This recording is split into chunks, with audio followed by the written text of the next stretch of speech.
భారతదేశానికి స్వాతంత్రం వచ్చి 20 సంవత్సరాల తర్వాత కూడా సముద్రంలో మన దేశానికి అసలు రక్షణ లేదు. శత్రువులు సముద్రం నుంచి దాడి చేస్తే ఎదుర్కొనే శక్తి లేదు. అదే సమయంలో ప్రపంచ దేశాలన్నీ కూడా సబ్మెరైన్ శక్తిని ఫుల్‌గా పెంచుకుంటున్నాయి. కానీ ఆ సమయంలో సముద్రంలో గర్జించే పులిలాగా ఒక సబ్మెరైన్ మనకు తోడుగా వచ్చింది. అదే ఐఎన్ఎస్ కల్వరి. భారతదేశపు మొట్టమొదటి సబ్మెరైన్. ఈరోజు మనం ఆ సబ్మెరైన్ కోసం ఈ వీడియోలో తెలుసుకుందాం. 1947లో స్వాతంత్రం వచ్చినప్పుడు భారతదేశంకి గాలిలో, భూమిలో రక్షణ ఉండేది. కానీ సముద్రంలో మాత్రం భారత్ చాలా బలహీనంగా ఉండేది.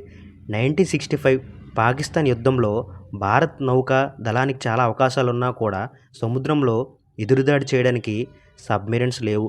అప్పుడే భారతదేశం ఒక నిర్ణయం తీసుకుంది, సముద్రాన్ని మనం ఏలాలి అని. 1960స్లో భారత్, సోవియట్ యూనియన్, రష్యా మధ్య చాలా బలమైన స్నేహం ఏర్పడింది. ఇండియా సబ్మెరైన్ టెక్నాలజీ కోసం చాలా దేశాలకు వెళ్ళినా వాళ్ళు సహకరించలేదు.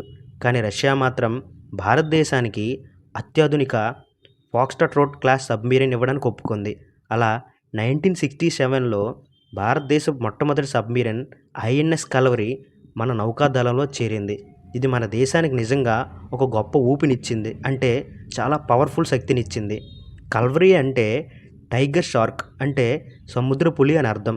ఇది సముద్రంలో కనిపించకుండా దాడి చేసే శక్తిని చాలా వరకు ఇచ్చింది. ఇది ఎంత నిశ్శబ్దంగా సముద్రంలో తిరుగుతుంది అంటే ఎదుటి వాళ్ళకి అస్సలు కనిపించదు, వినబడదు. అంత శక్తివంతంగా దాడి చేయగలదు. మన ఐఎన్ఎస్ కల్వరి కూడా అదేవిధంగా భారతదేశపు డీప్ సీ సైలెంట్ హంటర్గా మారింది. ఫాక్స్ట్రాట్ క్లాస్ డిజైన్తో తయారైన కల్వరి పొడవు 91 మీటర్లు, గరిష్ట వేగం 60 knots అండర్ వాటర్. ఇది 10 టార్పెడో ట్యూబ్స్ని కలిగి ఉంటుంది. దాదాపు ఇందులో 70 మంది సైనికులు పనిచేస్తారు. ఈ సబ్మెరైన్లో పనిచేయగల వారు అందరూ కూడా బెస్ట్ ట్రైనర్స్.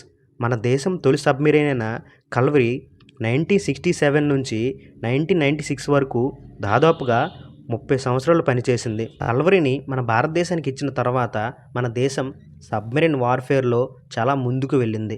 ఎంత ముందుకు వెళ్ళిందంటే సొంతంగా సబ్మెరైన్స్ మనమే తయారు చేసుకునేలాగా ముందుకు వెళ్ళింది.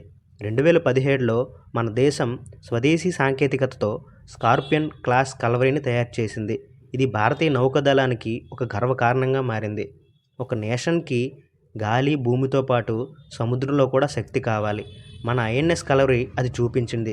ఇది కేవలం సబ్మెరైన్ కాదు, ఇది మన భారతదేశ రక్షణలో ఒక తిరిగిలేని అధ్యాయంగా నిలిచింది.